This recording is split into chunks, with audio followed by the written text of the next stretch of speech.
gabbee halluu maatu irratti akka gaariin narrabsa. Angana waan isaan miseenjera keessaan dalagan sanii fi tammaasini bifa viidiyootiin ammaasinis narrabsuu tana walirra fidadeetiin halluma isaan akka nama moggaa godhatan tana yooni sumatanaa arrabsee wooma isaan fidan kun laalee maali jeetiin halluu takka. Ilmaan halluu daawwee yaaliin teessan isiniif hin milkooynee jee poostii takka godhe Facebook irratti. Waggaan eefin godhu mucaan forroqeen xiqqaan sun dhufee gartee komantii takka hamtuu naa katabee haadhatii maallee tuqee achirraa kutee maasinis bifa viidiyootiin halluu daawwee kamitti gartee maallee tuutaa jee na arrabse bakka akka gaariin na arrabse sigalee gana anis maaltu natti dhagahame hay aboo jarattiin tuni giruppii gosaa gartee hidhattee kara tokkoon gartee jaartii tiyya keessa seenaa asiinoo maasinit deebitee ani ilmaan jechuun amma arrabaa miti fakkeenyaaf halluun haadha isaan ilmaan ta'an malee jecha arrabaa of keessaa hin qabdu poostiin tun sigalee ilmaan hallootiin jeen malee waan arraba gaa yoo gaama qomaa halluu maatu taate malee jechi arrabaa achi keessa hin jiru sigalee akkana jeen ganaa fuudhee forroqeen suni poostii koomantii irratti isi haadhatii yetuqee koteeti deebi'ee maa bifa viidiyootiin sigalee. Firoomsaa dubbii miiraati gara shabaabaati dhaabbadda mee xiqqoo. Namni gisee manguddummaa haasa'u miiraa fi gartee aariif duuba kaa'u qaba. Waa'ee ammaa qofa irratti xiyyeeffachuu qaba. Waan gartee dhimma biraa waafuun gaarii miti. Amma dubbii tan akka hayyatti akka amma arsa dhufu dhiisi haroo daawwee sila afaan keenyaan nu yaamamtu artistii Oromoo taate malee. Kanaafuu balleessaa guddoo balleessite haroo daawwee balleessite gootitti tanya balleessite. Sila isi lubbuun jiraatte har'a isi dhiifama gaafatte gilbaan deemte kan karaa kiyyaatti dhugaasa teema. Dubbiin isi ilaallatti isiin garuu haadha teenya rabbi ramtaa godhuufi badiin warra jaartii namaa gartee fuudhee poostii godhelleen kheyri sharriin illee hataatu jaartii namaa ittillee haasa'uu qaban. Ilmaa poostii dhiisi. Tun dogoggora innillee jaartii isaati. Jaartii rifiidhaa jaartii fiiti beeka jaartii teessan irra dhaaba. Takka jaalallee teessan irra dhaaba. Innillee naaruudhaaf mirga qaba. Nama buttiyoonni jaartii. Sigaltee? Kanaafuu illee naaree godhuu danda'a. Aarullee garuu haadha teenya halluu daawwee tuquun qabu. Yoo aarri fedhe isa jiraate halluu daawweetiin maaltu isa ga'e? Jara san gad deebisee dhukka irraa kaasuu qaba. An akkasitti hin beeka. Mee isinis irra buufadhaa. Sunnuu yoo dubbannee akkatti wanni sun ta'e yoo dubbannee jirri sunnuu barkuullee teenya. Amma iyyee kuullee carraa firoomsadha. Firoomsa kun amma wanni asiliin jeetuuni. Kallattiidhaan aslii fi garee aslii firoomsa fi garee firoomsaa muraadee dabbaalii wajji dabalatee forroqee kanallee galchaa gareen isoo gareen asoo kanaadhiis waa biyyatti nama guddaadha sirraa qabu gareen ji muraadee wallaahi rabbii addunyaa kiraan haa hunda muraadee ijoollee kuban qabu ta'inni wanni isinirraa jibbuu ni beektan ijoolleen teenya taara argeetu la wooma takka akka isin garee maal jechuudha kinni amma ijoolleen waan akkanaa soo itti waa biyya reeta qabdaara. Nama garee inni himatu jiru siin jira. Garee inni himatu jiru. Nama garee kami jare wallahi muraadee takkaan dubbifne. Addunyaa kiraan haa hunda isa muraadee takkaa iloo garee inni warra inni walitti wabi jalaa fete. Fero. Waa. Fero kana na sen aishi dhageeffadha waan tokkoon isinitti hima. Waa. Dhageeffadha. Nah, yes, akan ala kuno. Akan. Okay, dhageeffadha. Walii hubachuudha guddaa rammoonni kana nu godha. Amma yoo walii hubanne gareen inni as wabiin dubbachuu deemuun isin ibsamma waan biraatii miti. Mucaa haasa'ee bara amma haasa'umtaara dhufeera. Wabiin asliin maal haasaa dhufe? Alamuddin reesini koika sambar dubbachuu maafin deemaanumaaf alamuddin malee gareen biraan jirtu ree kana naa isin ibsa. Ati itti fufi boo firoomsaa carraan keetii moggaa dubbatinaa. Ishii dhageeffadhaa jira keenya. Tokkoffaa irratti alamuddin dawwaleetiinan alamuddin san in alamuddin jaartiisaati hojii haasa'u jira. An dhugaa malee kijiban beeku uumama kiyyattis namuuna beeka yoon irra kaa'e rabbiin naarka. Alamuddin dubbiseetiin alamuddin jaartiisaati hojii haasa'u jira. Firoomsaan naa dawwala jeeni biraa bee naa dawwale barsee naa hojii haasa'u jira firoomsaan naa dawwale jeeni guruppii godhuu naan jee. Godhiin jeen. Hoggaa guruppii godhu walumaan osuma haasawaniitti akkana bare osuma haasawanii walitti miciyyoota akka piroofaayila kaatee inni akka wajjinutti waliin jira. Waan san dudubbatan isaanummaan lamaan dudubbannaan Miciyyoolleen aarii miiraatii keessa jira waan kana jaarsaan galfachuu barbaadde. Anaa isinii mala. Miciyyoon as garagaltee Alamuddiin poostii ol godhan nagaraan jennaan rakkoon qabuu isa biloog godheetiin jira biloog jalaa buuseetiin istooriis hin godhaa. Nu ammoo miira kana keessatti akkuma inninis waan san dhiisee isii galfatudha. Rabbiin na harkammoo. Awwaan kana keessallee jiru mucaa isillee naffite jaartii asiliitillee beeku kunoo na beekaa jettu isin sun firoomsaan na beekaa jettu. Ammoo dhimma gosaa kan inni haasa'u Rabbiin na shaayida an gosuma tana takkaa gosa laaqadheen beekon. Waa'ee gosaa jechuudha. Ichi fuudhee mucaan fuudhee poostii muyyoo godhe. Miyyoon fuudhee mucaa poostii godhe. Ani eegas boodaan turee beekaatu maanis fuudhee suuraatti yaabita michiyyoo poostii godhe. Hangasuma wulii as fiigee xiqqochi fiigee waa poostii godhee komantii takkaallee taqin doolii raasee agartan. Antanarraa quufeetiin jira pooloon shakkaladhee wajji bultiif hin taatu itti oofadhu jee mucaadhaan. Tun sharmuuta. Hoggaa inni kana jiruun namni illee raahaa as garagalee wulii piroofaayila michiyyoo taanii gabbuusee as garagale hanga fuudhee isin walitti hin deebiin ittiin dubbannu hoggaa isin walitti deebisa wulii gaduma bee akkan akkas ammoo nu isin walitti deebinaan akkasumas cal jenna wallaahi rabbiin naar ammoo ta muraadee dabbaltaa so rabbiin halkan adinaa nagaan nan bulchin muraadeen heloo waliin jenneen beeynu muraadee dubbiseen beeku dhimmuma gosaatii fi jinnii fi muraadeen akkas jeesan muraadee qabdii rabbiin kiyya nan garsiifne ammoo Alamuddiin sababa sani malee dhimma gosaatii fi jinnii laallattu miyyoolleen isa biloog jalaa baasee istoorsi godhu na godhi rakkoon qabu hayyee atilleen na godhi. Antanumaa weegana deebi'ee kaniin ifin godhine firoomsa ayyaatillee na godhi kaayisiin naan jedhu. Firoomsa bakka tanatti isin akkam maaltu jaartii namaa bira dhayitte fakkeenyaaf ati amma akka keetitti jaartii namaa maal akkamiin wal dhufuu dandeessa? Isiidhaan dura jalqaba. Barkana sitti meenu banneessa Alamuddiinii fi miyyoon waliin haasa'u jiranii hin jee duraan adii walirraa qabanii miree kana jaartii namaa bira bar beekaatu marra diddibu jira malee jaartiin namaa waggaa deddeemtee namaa dubbiftu hin qabnu garuu immoo akka miiraa yookaan wanni fakkaattumaaf malee ammoo akkuma seeratti haasa'u jira la jaartiin namaa tamiidiirra deemtanii nu harka duniin salaawu yoon harka daniin salaawu dhugumaan isinitti hima tokko kana inni biraa ammoo kana seerumaan amma tasgabbiin haasa'u jira la dhaggeeffadhaa Koi la bakka tanatti ni qulqulleeffannaa koi la bakka tanatti isii fi Alamuddiin wajji haasa'u jiru Alamuddiin guruupii si godhe. Ana dawwaleef la Alamuddiin dawwaleetiin Alamuddiin narraa kaasuu didee michiyyoo wajji haasa'u jira miyyoo irra cufee deebi'ee naa dawwale firoomsaan naa dawwale jeeni hanganuma seenaa wajjin haasa'u jira akkana jee Alamuddiin na dubbatee guruupii godhuunaan jee godhe rakkoon qabu akkasii wal dubbifnee azuma haasawanii mucaalleen zabana kana dhimmuma gosaa san keessa otoo deddeemuu asilii yeroo hedduu ijoollee piroofaayila faranjii kaattu sanii wal qixatee gosuma kana laaqu jira sababa sanirratti michiyyoo arargee arrabsitu takka piroofaayila godhatee miyyoolleen anas liyoojji gachiisee halkan tokko marree ta'uudhaaf asilii wajjin mirroo taajee sababa sanii wauma saniin akkas jajjee asilii waan san godhee san baga godhellee san mirgasaati ammoo jaartiin sababa sanirratti isaan nu galfachuudhaaf ani sumaatu dhufe ani eeganallee ifiin goon firoomsa ayyatillee na godhi kaasiin na jennaan maan godhe kunoo isiin haa dhuftu galfateen akkasuma nutillee yaaliin keenya sanuma malee waan biraati maan asiliin hiriyaa kiyya hanga udduun na dhukkubduttiin jaaladhe garuu wayiin irraa jibbii akkan maccal irraa jee malee asiliin hiriyaa kiyya hanga udduun na dhukkubduttiin jaaladhaan na beekannaniis. Kanaaf ammeenya biraatii misan jaartii galfatee garuu immoo sanii fi haaloo daawwaa walitti fiduun qabu jara keenya bakka kana tolchaa sirree isaa mee tajaartii akkasi goolofamte kanuma. Assalamu alaikum.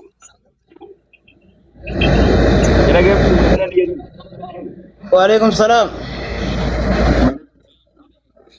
Aboomee jara keenya akkana godha dhimmi kun dhimma jaarsaa jaartirraa keetu aloo daawwee dhaqe akkasii miree. Haaloo daawwee mucaan akkuma dhuunfatti haaloo daawwee bu'uudhaaf kabajamtuu jaalatamtu fuulli rabbiitti haa tolu qabdii jirti. Haaloo daawwee balleessee jira. Haaloo daawwee ammoo bakki itti dhiifama gaafatus hin qabu. Haaloo daawwee qabdii jirti. Kanaasuma gabaabsaati. Uummata immoo gartee artistii isaanii kabajamtuu fi jaalatamtuu arrabsuu ni balleesse mucaan ambayyoo isinitti hin balleessan qanumaa dhumte. Ammoo isin dhiira mataan jiru. Dhiira lubbuun keessa jirtu. Dhiira jajjabduu tana. Hatta fuullatti dubartii jabduu tana. Warra jiraa kun ijoollee miti. Mee miseenjaraan gurubbii takka hidhaati waa'ee dhimma gartee asliitii fi dhimma ijoollee wal dhabdee tan achiin furaa asirratti as deebi'aa ijoollee tan achiin waliin fayyisaa. Maal gootanii tiktook irratti dhimma gartee akkana naan jettee akkasii jarri kun walitti deebuu danda'u. Isaa saniin naqaan facciise bultiin miidiyaa gubbaan taatu waan silaa saniin keessaa naasoo barbaade malee taaloo asuma gubbatti miira ummataati kun miira ummataati. Dilaata bultii isaa san malee obboleessa kiyyaa masliin hin jaaladha bultii isaas gubbatti haasa'uun ka'aniidha silaa. Anummaa amma tana jabduu ta bultii sani waa'ee bultii san wabii na obsa guutaa qabee. Firoomsallee dhaggeeffannee taasisillee dhaggeeffannee waan tana keessatti amma firoomsa fi Alamuddiin khabiraa kan inni muraasa illee himatee jira.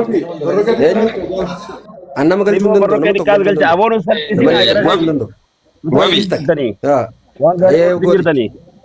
Amma bakka isin laaltan sana illee arge amma yoo gartee Farroqee fi mucaan Alaamuddinii fi firoomsaan waan kana godhani tokkoffaa akkaan taatus akkamillee taatus san balleessan. Anama Ayyee qoye gooticha kiyya laali amma bakka tanatti gaa amma bifa yaani dubbii tan yeroo haasa'uu deemnu osoo gartee jaartiin nama miidiyaa irratti dhufe akka fedhe osoo hin taane isin nama biyyaa nuti nama biyyaati nama saahibaati nama jaartii walii kabajuu qabu nama waliis gartee maqaa waliitis walii eeguu qabu hatta maqaa biyyallee wajjin eeguu qabu waan ta'eef amma Alamuddiinii fi firoomsan garuu asliin nama bakka tanatti muraadillee akka jaartii isaa akka jalatti haasa'e garuu firoomsa fi Alamuddiin bakka talolaadhiis wallola isaanii fayyadata haaloo daawwatiis wallola isaanii fayyadamanii walitti bu'iinsa jara kana lameen fayyadamanii jaartii isaa tana jalaa itti haasa'uun dhuga himate jechuudha asliin bakka tana dhuga haasa dubbii dhugaa himate.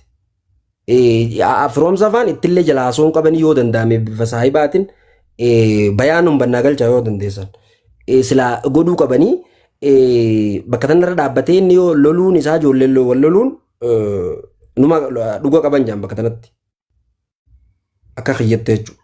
Amma akka yaadaatti asumarratti haasofitanii jara kanaas waan isaan wal godhan asumarratti guututti haasofitanii asuma walitti araarsu yaada qabdanii akkasii yaadni. Bara haasa'anii uffatanii haraganuma. Haganuma binta biraana booni faadil kiyya dhiifama amma walumaa galatti laal waan jirtu kana atillee aslii haqanii qabda laal aslii keenya bakka jaarteetitti haasanii fedhan foolona guddifachuu haa taatu waan fedhan keessatti jaartan ta'etti fayyadamuu qaban dogoggora ni qaban isaanis kara fedheenu taphaafillee haa taatu dhugaafillee haa taatu jaartii namaati isiin dhalaadha isaan dhiira laawwa silaarra isiin cidha itti dogoggora qabdi. Ammoo isin waan dhalaa taateef irratti murru isaanii dogoggora qaba isaanirra murra isaan kun dhiira wal qixaame haa dhiira dhalaa wal qixaame fudhatanii kanaafuu isaaniitu dogoggora qaba aboo dhuga tahaadhoo daawwee mootii dhiifama qaafadhu hawaasa oromoo irraa mufate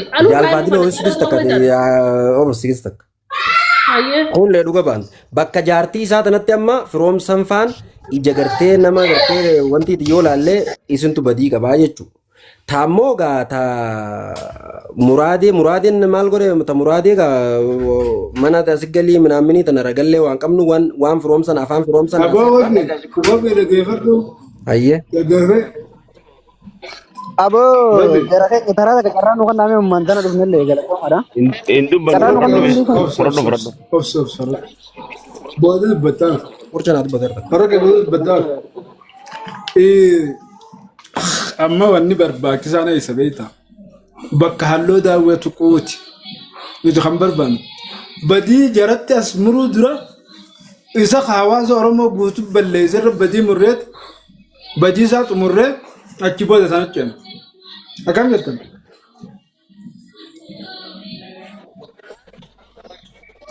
Jechuun hamaa tokkoon yaamuu dandeessu. Tana dhibbatti balleessite jennee namni mana kan ol seena halluu daawwee jechuun wallahi billahi an amma sukkara nakkaaku. Tana gaa tana jenneerree badii tana ganamaan itti murreera badiin akkanaan jirtu namni har'a isii arrabse boru ijoollee rajjala teessee ilaaluu jirtu tuni gad deebitee nama duusan ganallee arrabsuti aslii walumaa galatti fakkeenya ta'uu qaba habiibi wanni akkana jedhamu tokko hin jiru asliin waan kanarra fakkeenya oromoodhaaf ta'uu qaba malee aslii kan makaanee bira kunneen dhiifama waan akkasii goone yoo jettani ijoollee ajjala jirtu tanaafillee karaa bantanii akka ijoolleen namoota du'e arrabsituuf namoota du'e xiqqeessaniif karaa isaa itti asirratti teessini walumaa galatti asliin yoo dhugumatti oromummaaf kan dubbattan taate badii isaatiif itti gaafatamummaa guututti fudhachuu qabu dhiifamni inni godhu tokkollee ni jirtu namni inni dhiifama maal goone wanni goonu aslii kennamu qabu dhageeffatu wabii dhageeffatu daal namni tokko gaafa waan kanatti bu'u akka heeroo oromottis ni hidhama isa irraayis waan silaa balleessisan gaafa hidhaa san keessatti galu gaafa tarkaanfii isa irratti fudhatan gaafa waan san hunda gatii san kafalee dhiifama oromoo isa gaafata asliin amma an haa ajjeefamu jechaan jiru asliin miidhamu jechaan jiru asliin ammoo mucaa kana bakka jiru ni beeyta wabii dhageeffatu namni maatiraa dhalatee dhufe bara boojaal fadiloo dhageeffatu hira dhalilaa miti bara yoo arra isa kana goonee bira tarre hawaasni si jala taa'ee dhageeffatu jiru kuni boru gaddeebii yoo irratti maal goota fakkeenyaaf Hinjaamu kana Maal goota? kana hinjaamu. No, no, Akkana sirrii wabi, miti gooticha. la, wabi dhaggeeffadhu sirriidhaa miti jennaan namnummaan Oromoo kan jala jiru yoo Oromoo xiqqeessa wanni nuti taasisu tokkollee miti jiru. Walumaa galatti waa'ee dhimma ijoollee ta'anii Beesi bin sirreessaa koo gooticha. Mee oguu takka qurcaa na obsi. Takka na buusi qurcaa dhiifa. Qurcaa takka na buusi. Haasawaa dhaggeeffadhu obsi mee ande. Tanuma badii haaloo daawwee. Hin buusinaa kaasaboo. Tiboo nama buusinaa gisee wata namni haasawuu. Okay, itti fufi.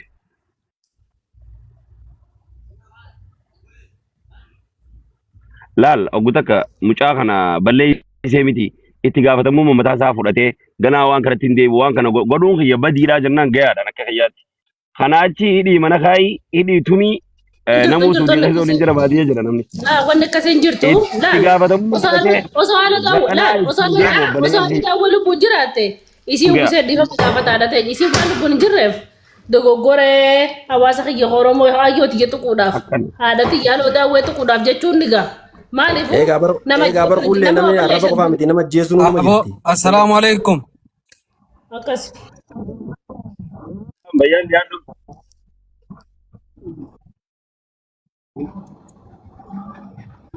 Mee carraa waliif kenninu mee takkaa dubbannu. Bayaan forroqeen kun haa dubbatu qoy farra bayaan itti aanta forroqetti forroqee dubbadhu mee. Okay. Forroqee dubbadhu. Forroqee xiqqaa. Forroqee guddaa osoo hin taane. Akka isin walitti baratanii walitti ijjitanii fi bar maal jettu tasgabbaare nama gurguutti isinirra yaa waa beekan isinirra qoqobu nama godhaare Ilaal firoomsa warri fakkeenyaaf warri loltoon kun. Beekumsi irraa malee beekatamaan qabinaa forroqee fakkeessullee hedduu gaarii ni jedha. Akkoo beekaatiif ni biraata. Seera waan humna tartiibanii bitaa qoyiree innillee gana asilillee nima wanni beeku qabdu maali ni beekta.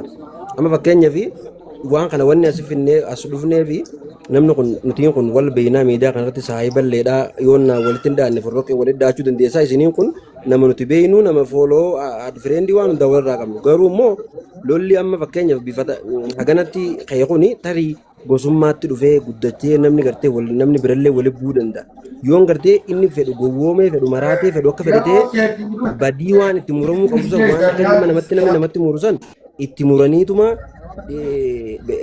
nageenya buusanii kutan malee akkanumatti lolanii atis amma kaatee yoo nama haga feete loltes wanni ati numa lolta malee takki wama miira wanuma nama lolchiisu wanni ati loluu jirtan wama dhugaati anillee akkuma keessanitti na aarse wallaahi billaahi garuu immoo nageenya dursa waan hunda dura.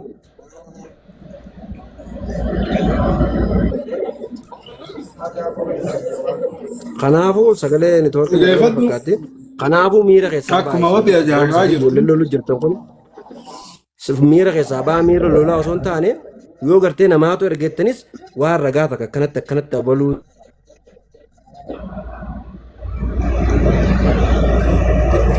Yoo ragaan jiraate namaatu ergeedha. Taan Nama ergee maal maali miira lolaa miira akkasii san keessa gootichinis jechuudha.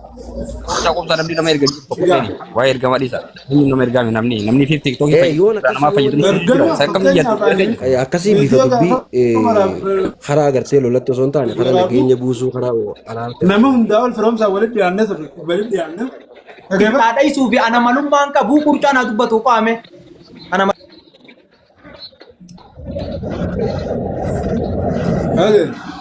Akkaataan itti haasofnu amma tartiibaan haasofnu akkaataan itti haasofnu akkaataatti nageenyi bu'uudha. Akkaataatti wanni kun iddoo dhumattu wanni kun dhumattee immoo gurbaa waan kana godhe si qofa aarsee osoo hin taane gurbaan kun wallaahi nama hundaa ol isatti hin aaran.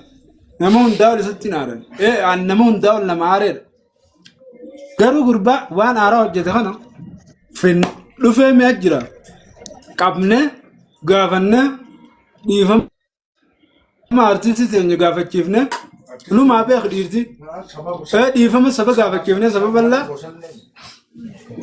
achii booda waan hafees katti deemnu ta'a malee wallollee wal arrabsuudhaaf miti firoo waan dhufneef hundi keessanuu akkasi beekaa namni ajjirtani yeroo haasoytan ilaalchi gosaarraa kun bilisa ta'a gosummaa maarree afoo gosummaan tun maal isa gosummaan gosi qarshiiteeti.